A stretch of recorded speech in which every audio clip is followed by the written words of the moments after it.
Hola a todos de nuevo, bienvenidos a Terror Desconocido. Hoy voy a comentaros la película Repulsión, película dirigida por Roman Polanski, protagonizada por Catherine Deneuve. El otro día cuando comenté la película de la corrupción de Chris Miller, que estaba interpretada por Marisol, dije, bueno, aquí tiene un papel que es un poco parecido al papel de Repulsión, y dije Brigitte Bardot. No es Brigitte Bardot, es Catherine Deneuve, se me fue un poco la cabeza ahí. Pero bueno, es una grandísima interpretación de esta actriz y estamos ante una auténtica joya del cine de terror psicológico. Esto es puro terror psicológico. Tenemos una historia que hay que saber ver lo que te cuenta en imágenes. Tiene pocos diálogos, es una película de corte muy experimental, rodada en blanco y negro, aunque es una película de los años 60, donde ya se rodaba en color, pero hay muchas producciones que igual por abaratar los costes o por darle cierto tono un poco más añejo, las rodaban en blanco y negro. Tenemos muchos ejemplos, desde Psicosis, La noche de los muertos vivientes, The Innocents, The Haunting, El carnaval de las almas, por ejemplo. Y esta película también está rodada en blanco y negro, cosa que le viene muy bien para lo que nos quiere mostrar. Lo primero es el título en sí de la película, Repulsión. Lo que busca aquí el director Roman Polanski es causar, desde el minuto 1, ya conforme salen los títulos de crédito, es causar ese efecto en el espectador, un efecto de angustia, un efecto de repulsión. Y lo consigue, porque esta cinta tiene una grandísima cantidad de imágenes que son virtuosas, porque Roman Polanski es un auténtico virtuoso de la cámara, pero a la vez son aberrantes, tiene mucho plano aberrante esta película. Al principio, conforme están saliendo los títulos de crédito, vemos un ojo, que es el ojo de la protagonista, un ojo en primer plano.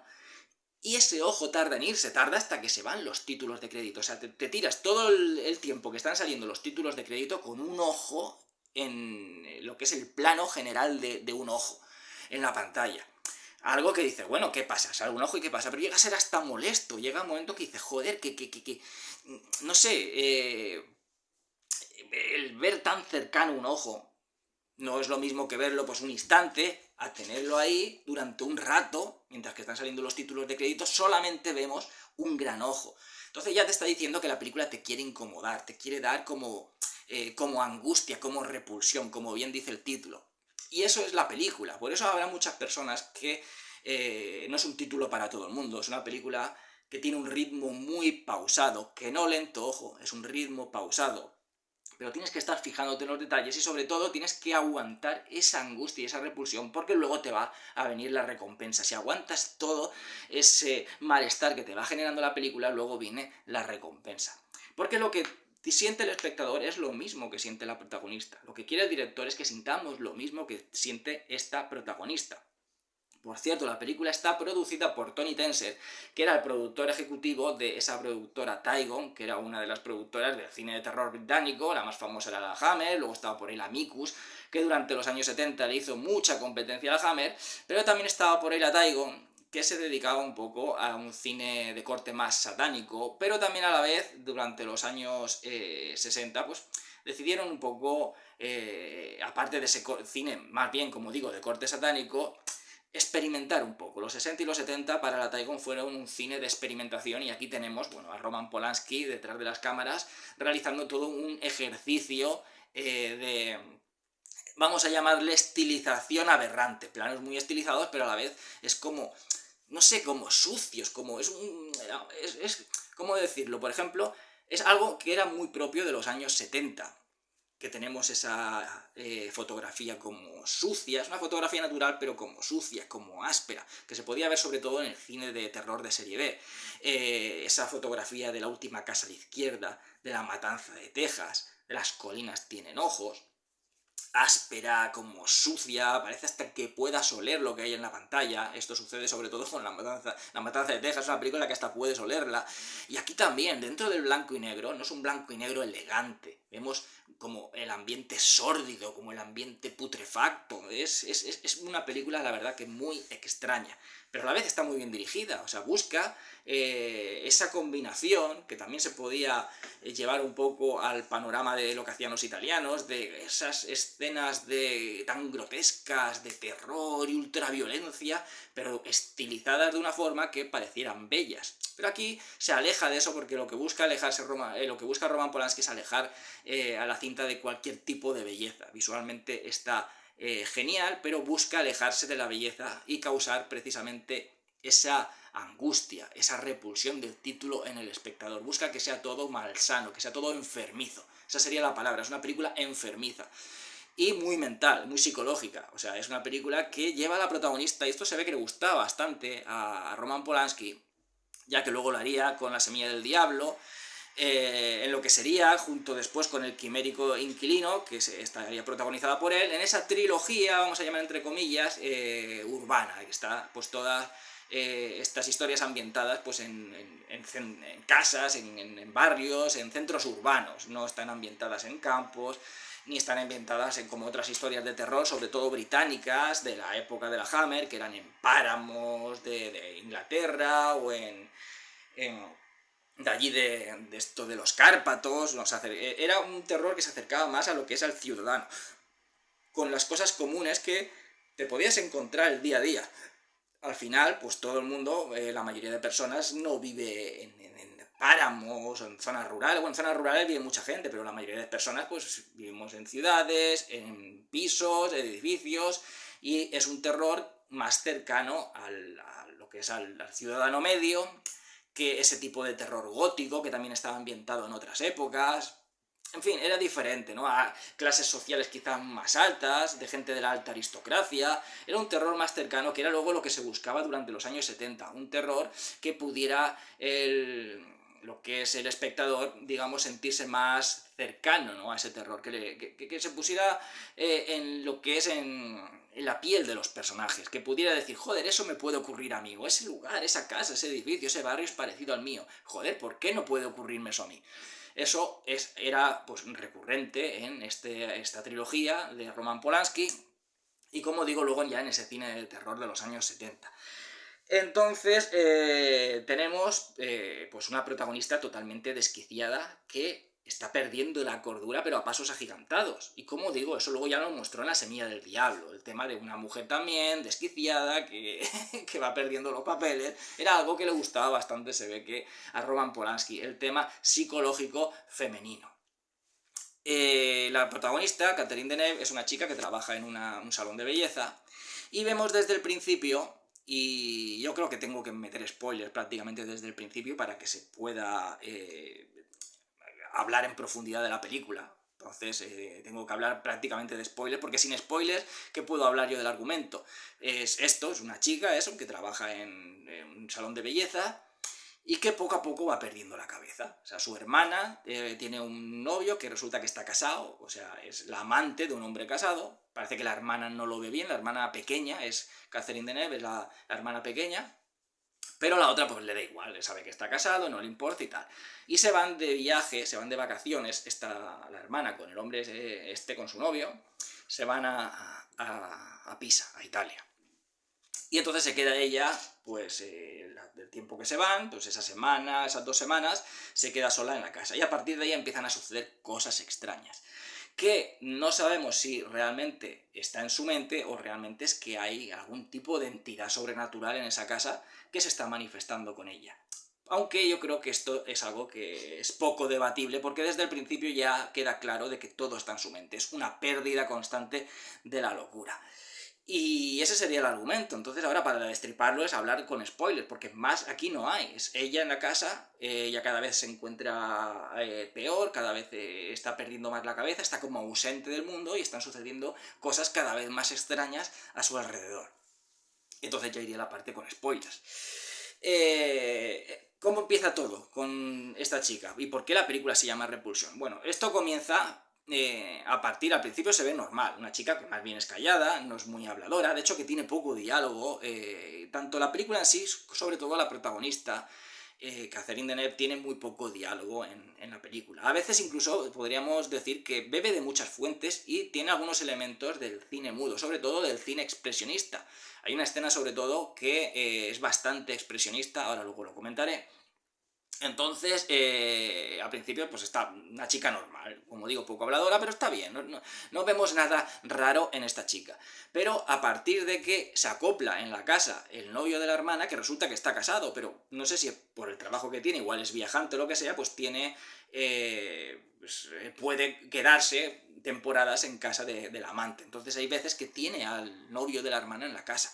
Entonces, claro, ella al principio pues ve cómo ha dejado él su cepillo de dientes, ha dejado su navaja de afeitar y le dice a la hermana, dice, pero se va a quedar aquí, y ella sí, tal, no, se va a quedar unos días y tal, bueno.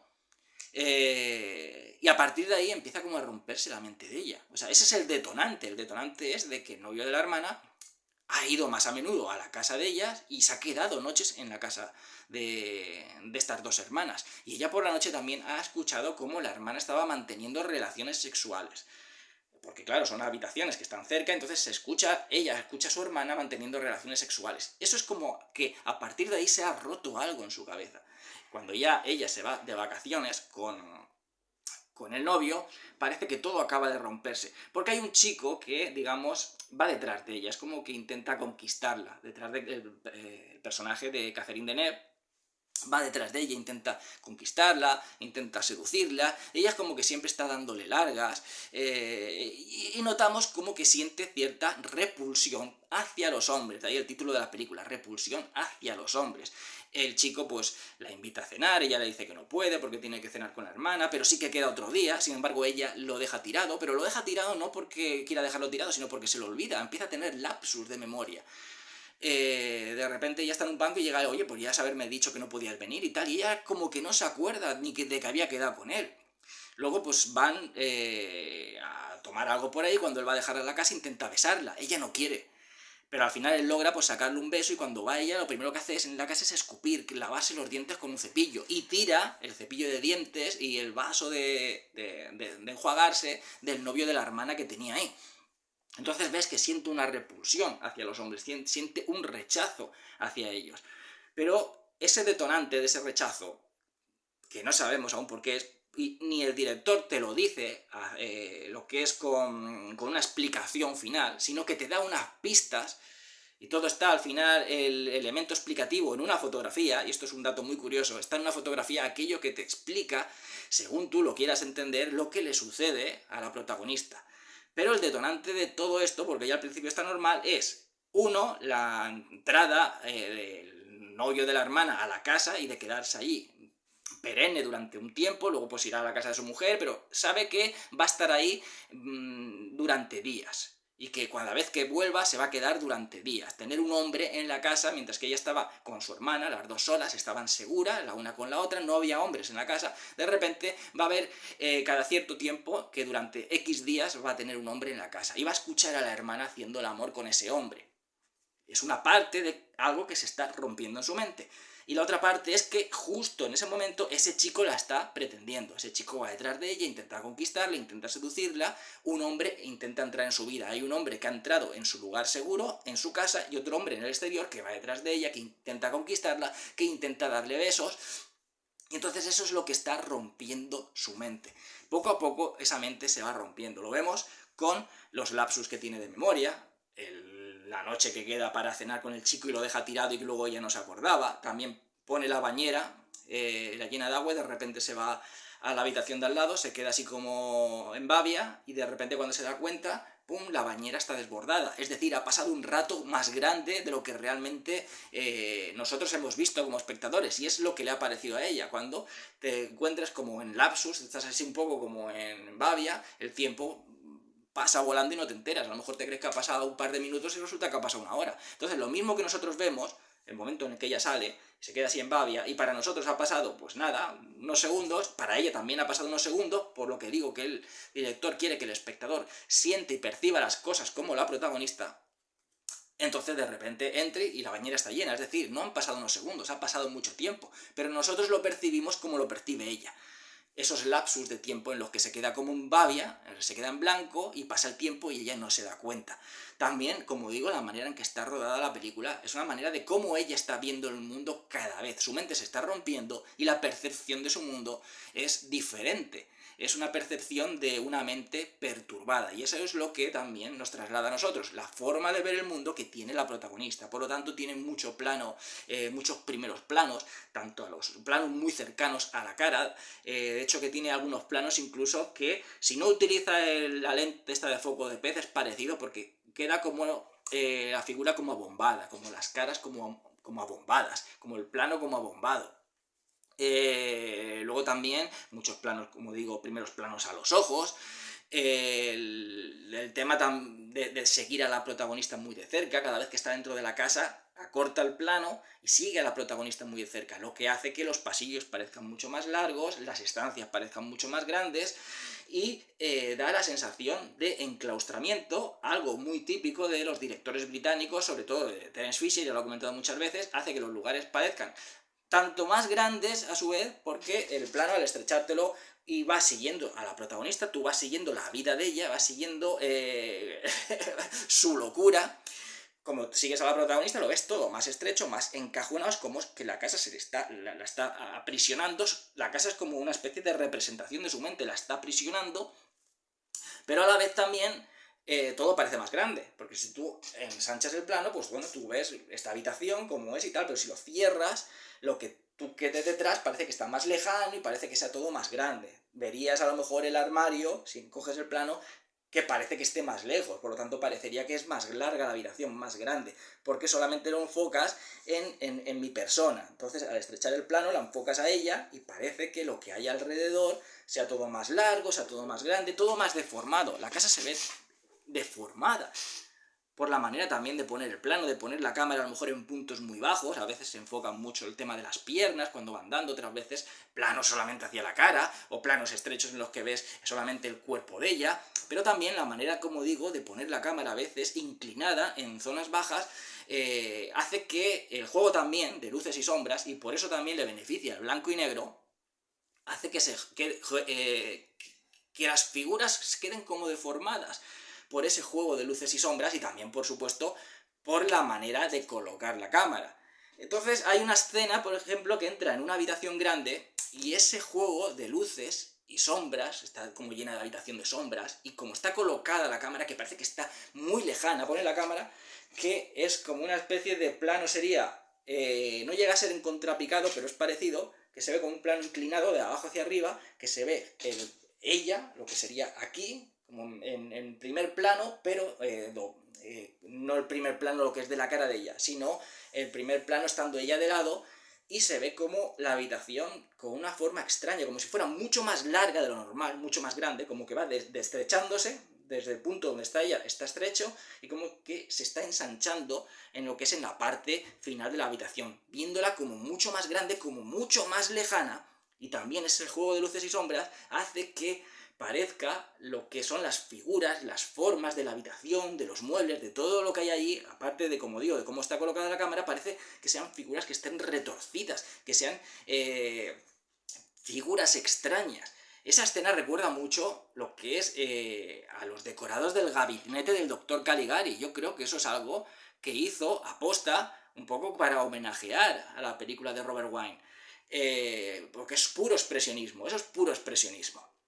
Como digo, sería, dentro de lo que sería el expresionismo, una imagen de belleza visual, como lo que hacía Murnau, como lo que hacía Weiner, como lo que hacía Jacques Tourneur, pero en el caso de él es como aberrante, como no sé, se ve como sucio, se ve, es extraño, a la vez está muy conseguido, a la vez es muy estético, pero no logra crear esa poesía visual que sí que lograban crear en ese cine expresionista. Es más como algo retorcido, como algo sucio, como, no sé, como una representación, porque al final la casa es una representación de la locura de la mente. La casa es como que se está pudriendo, como que se está retorciendo. Y eso es lo que le sucede a la mente de ella. Cada vez está peor esta chica, cada vez tiene más ausencias, cada vez habla menos, al final le dicen del trabajo, como no da pie con bola, se queda a veces parada y no hace nada, le preguntan y no contesta. Una vez le está haciendo las uñas a una mujer y sin querer le arranca como un trozo de uña y la mujer ahí sangrando. O sea, al final le dicen, vete a casa unos días porque tú no estás bien. Y no puede ni siquiera decir lo que le pasa. Y eso es otra cosa, que ella no pide ayuda. Si fuera algo que tú estás viendo cosas extrañas, generalmente, si es algo externo a ti, tú pides ayuda. Tú lo comentas a alguien, aunque sea extraño al chico este que va detrás de ella. No sé, tú lo hablas, haces algo, pides ayuda. Pero cuando está en tu mente, cuando tú realmente eres el enfermo, el que crea toda esa imaginería visual, entonces no vas a pedir ayuda. Y entonces el espectador va viendo la degeneración de una persona que está perdiendo la cabeza. Y como digo, la casa sería una representación de su mente. Esto también lo vimos hace no mucho en la película Relic, que es una película de terror australiana, que también lo que sería la casa y los fenómenos extraños que suceden en la casa serían como una representación o una metáfora de lo que sería la enfermedad del Alzheimer, de la mente de una persona con la enfermedad del Alzheimer. Pues yo creo que lo han sacado de esta película, porque es toda una representación de su mente. Por eso digo que el terror viene de lo psicológico, viene de la mente de esta chica. Entonces vemos como poco a poco también la casa mismo se va rompiendo, va bien habiendo grietas. Ella al principio dice, hay una grieta que hay que arreglar, se lo dice a la hermana. Esa grieta no la vemos nunca. Sin embargo, ella andando por la calle ve una grieta en el suelo y se queda sentada mirando la grieta. Que es ahí cuando deja tirado al chico que va detrás de ella. Porque se queda empanada mirando la grieta y entonces se le olvida de que tenía que ir de que había quedado con alguien. Entonces es eso, esa grieta es parte de que su mente se está rompiendo. Poco a poco, ya vemos, primero no vemos la grieta, ella ya está bien, pero ya va a romperse su mente, ya va a empezar. Es el inicio. Luego vemos ya esa grieta, que es una grieta pequeña en el suelo, en la calle. Pero luego poco a poco vemos cómo se están abriendo grietas literalmente en la casa. Se están abriendo las paredes. Y no es que se estén abriendo de verdad, porque luego hay gente que entra en la casa y eso no lo ve. Por lo tanto, eliminamos totalmente cualquier hipótesis sobrenatural. Todo está en su mente. Y como digo, la casa es una representación de su mente. ¿Por qué? Porque ha sido, digamos, el detonante de esa repulsión que ella siente hacia los hombres y no sabemos por qué. A algo le sucedería en el pasado, algún trauma oculto que quizás ella lo llevaba dentro, no lo recordaba, pero está ahí, dentro del cerebro. Porque hay veces que nos suceden cosas que son muy fuertes y la mente su mecanismo de defensa es olvidarlas, porque no podríamos convivir con ellas. Entonces, hay algo que sucedió con los hombres que ha roto su mente. Le ha causado un trauma y eso lo ha metido ahí. En el inconsciente está. Ella como que lo ha olvidado y está. Y entonces ha habido un detonante en esa casa, con el novio de la hermana, allí, pasando unos días, oyendo a la hermana cómo se acuesta con el novio en la otra habitación, aparte fuera de la casa el chico que va detrás de ella, ella está sintiendo el peligro, el acercamiento de los hombres hacia ella, ella estaba segura, un trabajo todo de mujeres, viviendo con su hermana, todo mujeres, pero ya están acercándose los hombres a ella. Entonces es cuando su mente ya se está rompiendo y empieza de menos a más. Y la casa ya es pues, la representación de su mente. Ya empieza de ver grietas pequeñas a prácticamente a ver grietas enormes, es como si las paredes se fueran a abrir por la mitad. Y ahí está el juego psicológico, porque en todo momento la película no te está dando una explicación, no es una persona que diga, pues mira, está mal de la cabeza, pero está pidiendo ayuda, o sea, alguien se da cuenta e intenta ayudarla. No. O sea, al final es todo esa aberración mental, esa suciedad mental representada en la casa. Por eso es una película sucia. Es una película, al final vemos la dejadez de ella. Deja unas patatas encima de la cocina. Y claro, al pasar el tiempo las patatas empiezan a crear... las patatas son tubérculos, son como tallos subterráneos, entonces empiezan a crear como ramas. Esas, lo que le llaman los cuernecillos de esto de las patatas. Pues se ven ya las patatas con todos esos cuernecillos, arrugadas, del tiempo que ha pasado. La hermana tenía que preparar un conejo, al final no lo prepara, y le deja el conejo ahí en la nevera, y ella lo saca, pero luego se le olvida de meterlo en la nevera. Entonces pasa el tiempo, y eso se va pudriendo, se va llenando de moscas. La casa también está totalmente desorganizada. Ella incluso lleva en el bolso, que una de las compañeras del trabajo le ve en el bolso que lleva el corazón del conejo, pero ella no se ha dado cuenta de que ha metido el corazón ahí. Quizás también un guiño a la historia del Edgar Allan Poe del corazón delator, un poco lo que delata el hecho de que ella tenga un trauma interno y no se esté dando cuenta de cosas que hace, porque no creo que ella de manera consciente haya metido ese corazón ahí, sino de manera inconsciente. Entonces todo se está pudriendo a su alrededor, su mente se pudre y todo se pudre, la casa cada vez está peor, pero peor a nivel real, o sea, vemos pues, el conejo ahí pudriéndose, las patatas por ahí con los cuernecillos, la casa totalmente desorganizada, totalmente sucia, la bañera se llena de agua, cayendo el agua por fuera y ya no es capaz ni de cerrar lo que es quitar el tapón para que se vaya el agua, y todo está encharcado, o sea, es todo podredumbre. Pero a la vez también es la podredumbre que ve ella, que va creciendo en su mente y que ella la va materializando en esa casa.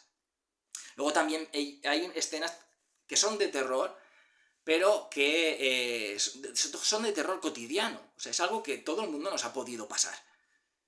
El tema de que tú oyes en una casa cuando estás solo, los ruidos se magnifican y la mente, pues la mente es rápida y la mente empieza a pensar esto y lo otro y al final, bueno, pues empiezas a pensar cosas raras y todo el mundo, oye, que no está en la cama y ha visto como una sombra o ha escuchado un ruido o una madera crujir o lo que sea y es propiamente al final lo que lo agranda todo.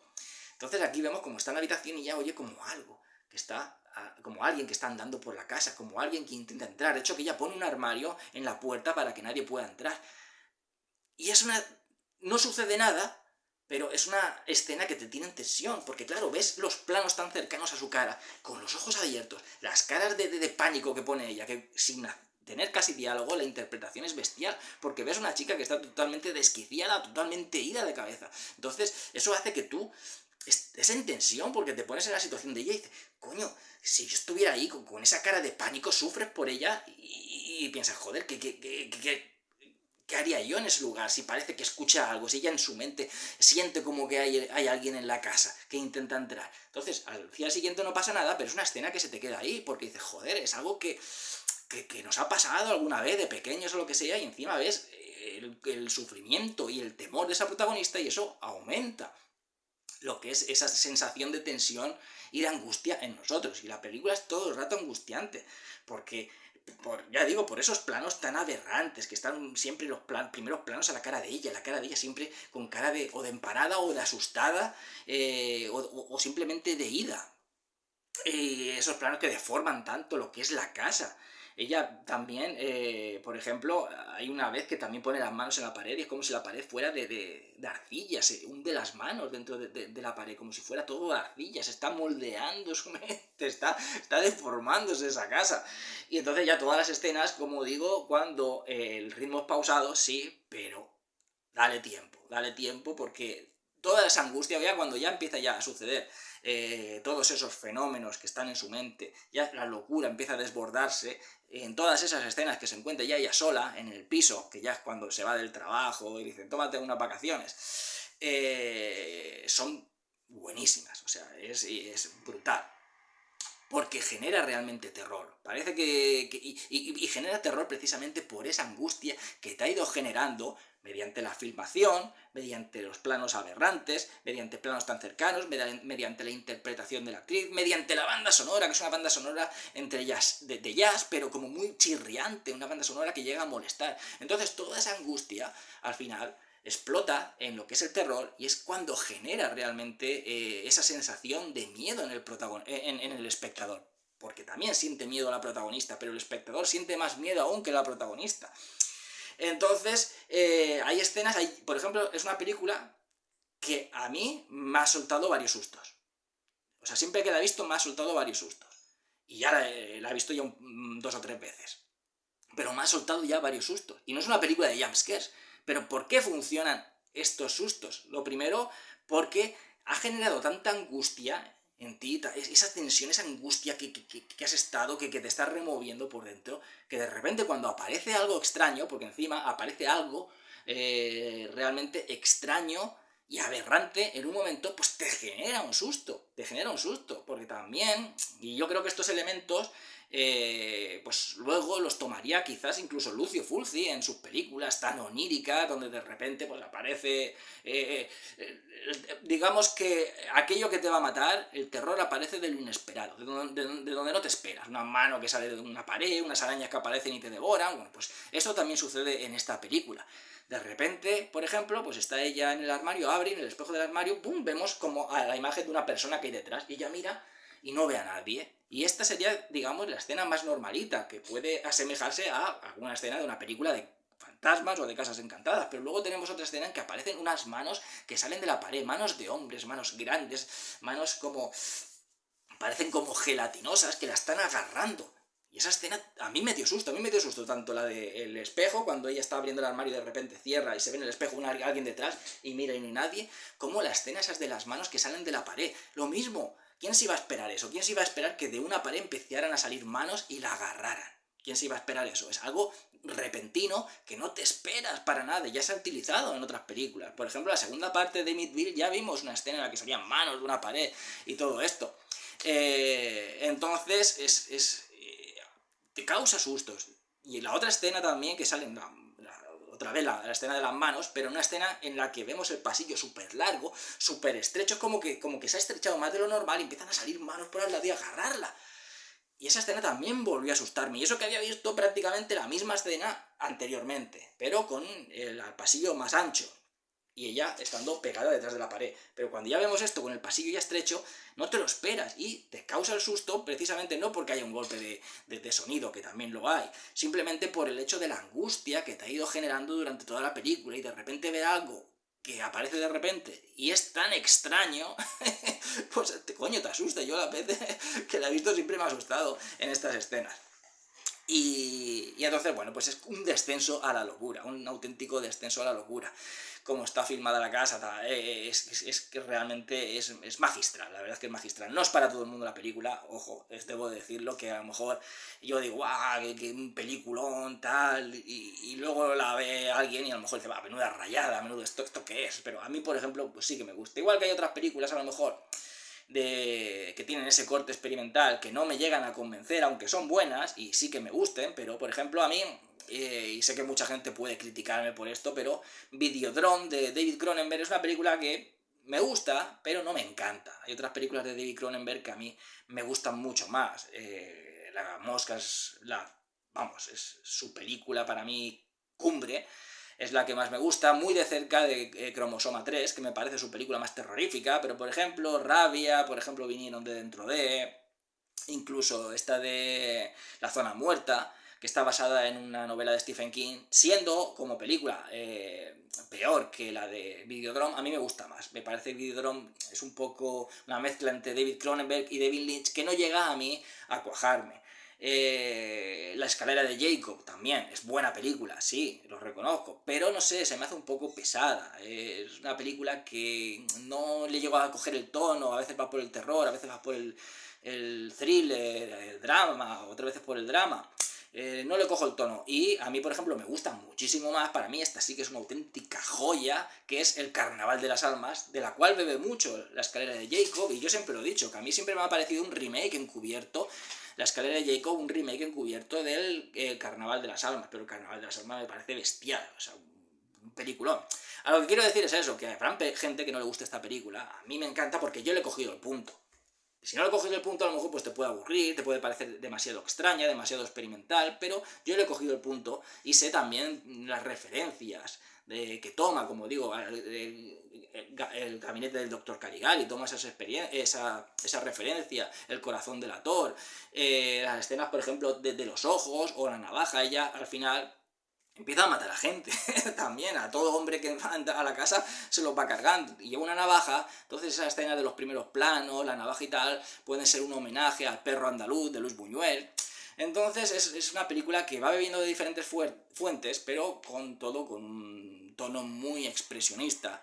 La muerte, por ejemplo, cuando mata al chico que va a verla, este chico que le gusta a ella y va a verla a la casa, vemos una escena que está en la planificación, es brutal, porque de repente vemos que él ha roto la puerta porque ha entrado, le ha dado un golpe y ha roto la puerta, ya que ella no quería abrirle, y hay una vecina cotilla que estaba enfrente mirando. Entonces él, cuando va a cerrar la puerta, la vecina se va a meter en la habitación, y entonces vemos como un efecto de profundidad de campo al ver a la vecina con la puerta abierta, la puerta de la casa de Catherine Deneuve, el chico, y detrás nosotros, como si fuéramos Catherine Deneuve, vemos como la cámara se acerca en un plano subjetivo y ella le pega con una especie como de candelabro, le pega hasta que lo mata, y luego lo mete en la bañera que ya estaba llena de agua.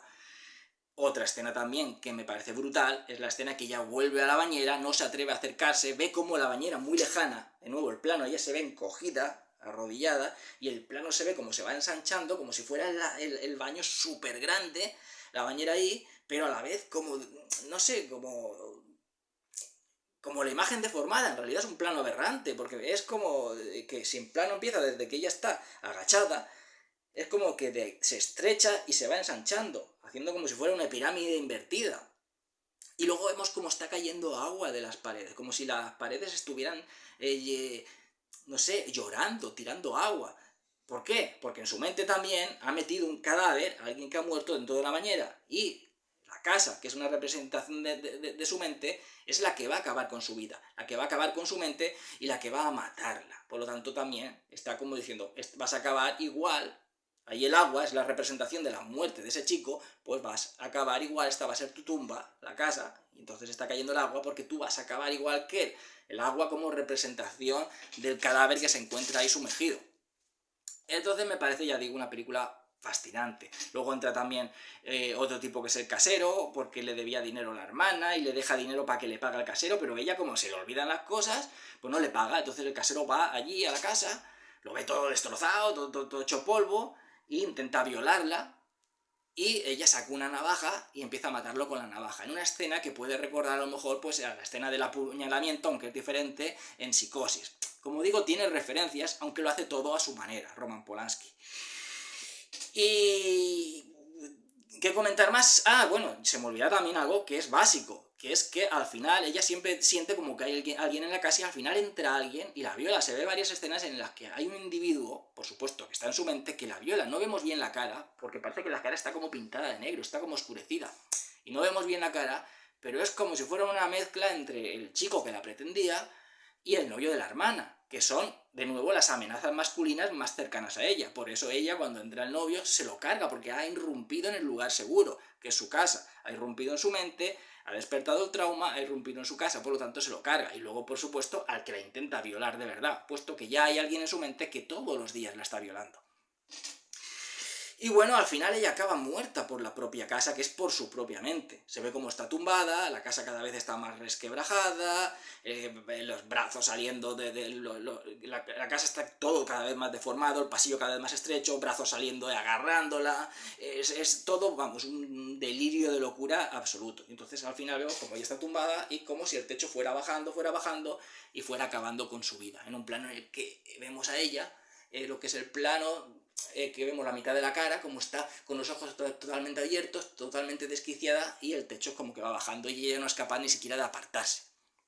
Al final, bueno, llega lo que es la hermana con el novio de la hermana y la encuentran muerta. Encuentran el cadáver en la bañera, toda la casa destrozada, y encuentran a ella muerta o en shock, porque tampoco se llega a saber del todo, porque ella está totalmente con los ojos abiertos. No se sabe si es que ha perdido totalmente la noción de la realidad y se ha quedado en shock, se ha quedado en blanco ya para siempre, o ha muerto, pero ha sido ya pues una destrucción total de su mente. Por lo tanto, como digo, es puro terror psicológico. Toda la película se nota sucio, se nota aberrante, se nota apestoso, todo buscar repulsión. Incluso en el salón de belleza, cuando se le echa esas mascarillas a las mujeres para que estén luego más guapas para la piel, se nota como pringoso todo, como muy cerdo todo. Pero a la vez está muy bien dirigido, tiene ese contraste también. Como David Cronenberg, que también dirigía muy bien, pero a la vez era todo como muy aberrante, también como muy sucio. De hecho, que esta película se podría denominar e incluso adelantar al body horror de David Cronenberg, pero no llega a ser body horror. Esto sería más bien esas manos que salen de las paredes y tal, sería como inmueble horror, ¿no? Algo de esto, se podría decir, ¿no?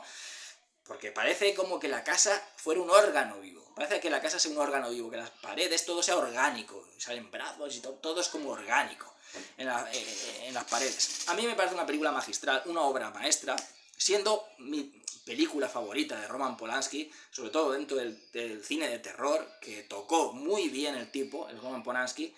La semilla del diablo, es que no hace falta no hace falta hablar mucho, ¿no? La semilla del diablo está donde tiene que estar. O sea, es una de las mejores películas de terror de la historia. Pero esta es una obra maestra. Es una obra maestra que se separa mucho de cualquier película de terror que viéramos en cualquier época, pero sobre todo en aquella época. Porque vemos una película que en una etapa de los 60 que se buscaba cierta estilismo y belleza visual, aquí tenemos un estilismo sucio, un estilismo aberrante, incluso llega a hacer sucio y enfermizo el expresionismo. Y esto ya cuesta, de que un estilo que visualmente puedes hacerlo todo lo macabro que quieras, todo lo siniestro que quieras, pero es muy bello. Y logra hacerlo sucio, logra hacerlo como repulsivo, como el título. Entonces esta película te puede causar lo que quiere Roman Polanski, una repulsión para mal y parecerte aburrida, un peñazo y quitarla, o bien como a mí, esa repulsión te va removiendo, pero vas viendo poco a poco la degeneración en la locura de esta chica, por supuesto la gran interpretación y cómo la dirección magistral hace que todo el conjunto sea tan estilístico como a la vez sucio y decadente. Y aparte que las escenas de terror me parecen bestiales. Sí que es verdad que esta, a mí, personalmente, me ha dado sustos, aunque no mucho, porque tampoco es una película de sustos, pero me ha dado sustos que, por ejemplo, La semilla del diablo no. La semilla del diablo es una película que es esa tensión, ese misterio, es otro tipo de terror. Se asemeja, pues también es un terror urbano, también es un terror que va increciendo, pero no tiene ningún tipo de efectismo.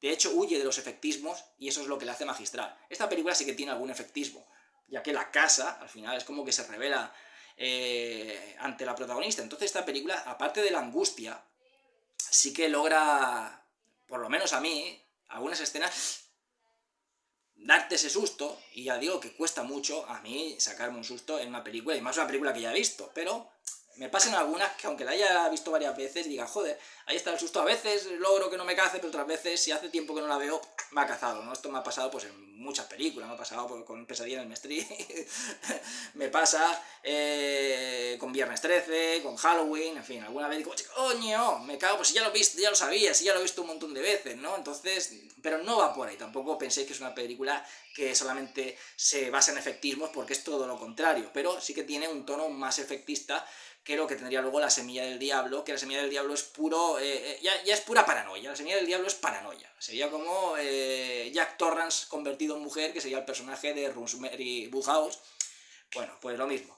Pero aquí tenemos un antecedente, o sea, gracias a esta película se fue fraguando ese estilo y esa manera de hacer cine increciendo, de molestar al espectador, de ponerlo inquieto, incómodo, poco a poco, en un estilo que va de menos a más, que va increciendo. Ya empezó con esta película. Para mí una auténtica obra maestra. El final, la foto. De nuevo, no te explica nada, la chica se queda ahí o muerta o ya en shock, no lo sabemos, pero vemos al final una foto que también hemos visto al principio, pero al final la imagen se queda plantada en la foto. O sea, la imagen va poco a poco y se queda plantada en la foto y ya aparecen los títulos de crédito. Ahí está la explicación. No hace falta que te digan nada, vale más una imagen que 1000 palabras. No hace falta que te expliquen lo que ha pasado, lo que le sucedió, no. Se ve la imagen como de la familia de esta chica y detrás de ella, están delante pues los padres, la hermana y tal, y está detrás ella, de niña, mirando con la cara totalmente como despavorida, como enloquecida, a un hombre que está sentado. Que puede ser el padre, puede ser el tío, un familiar, seguro. Seguramente el padre, pero no te lo dicen. Entonces ya vemos, con la mirada que tiene esa niña hacia ese hombre, es que ese hombre ha hecho algo con ella, ese hombre la ha violado. Entonces ya lo comprendemos todo. Ese hombre, sea un familiar más cercano, más lejano, o su propio padre, que seguramente sea su propio padre, la ha violado. Y esto es algo que ella borró de su mente. pero hizo que tuviera cierta repulsión hacia el sexo masculino. Por lo tanto, no querían relacionarse con hombres y siempre se ha rodeado de mujeres. ¿Qué pasa? Que ha roto esa barrera, ese trauma, se ha roto en su mente, se ha despertado, se ha conectado, aunque ella a lo mejor no recuerde lo que ha sucedido, pero sí que ha activado algo en ella. Esa locura se ha activado en ella. ¿Por qué? Porque hay un hombre que ha irrumpido su espacio seguro, la casa donde vive con la hermana, el novio de la hermana que se queda ahí varios días, que escucha haciendo el amor con su hermana cuando ese tipo la forzó a ella cuando era pequeña. Y el chico que va detrás de ella intenta besarla. Para ella cualquier acercamiento de un hombre es una violación. Por eso el chico cuando entra a su casa de manera violenta, que rompe la puerta, para ella es entrar en mi casa como si fueras a forzarme, como si fueras a violarme, y por eso lo mata. Entonces al final todo ese hombre que aparece cada noche es ese producto de su mente que está recordando aquella violación que sufrió ella cuando era niña. Puede que incluso sea el hombre que la violó, ya sea su padre, un familiar, aunque no le vemos bien la cara. La vemos ennegrecida porque en realidad vemos lo que ve ella, una cara distorsionada. Pero el recuerdo aislado y que estaba ahí guardado en la mente de un hombre que la violó a ella. Y eso es lo que es la película. Entonces no hace falta que te lo expliquen. Al final estamos viendo una película, por eso no a todo el mundo le va a gustar, porque es una persona que está enloquecida y es ver cómo vemos mediante la visión de una persona perturbada. Vemos lo que ve un perturbado. No sabemos por qué, no sabemos lo que sucede, pero es una persona perturbada y esa perturbación está ahí cada vez más, hasta que acaba con ella. Y al final, con esa foto, descubrimos realmente, solamente con esa imagen, descubrimos realmente lo que le ha sucedido a la protagonista. Película magistral, una obra maestra del terror psicológico que yo recomiendo al 100% si sois puristas del cine de terror. No es para todo el mundo, pero si os gusta de verdad el cine de terror, si no os importa que el ritmo sea pausado, si os gusta el terror psicológico, si queréis huir de los convencionalismos, esta película es una auténtica joya. Y bueno, Roman Polanski es uno de los grandes del cine. ¿Qué decir de Roman Polanski? Nada más que palabras buenas. En fin, espero que os haya gustado el vídeo. Dentro de poco comentaré otra película, que seáis todos muy felices y hasta siempre.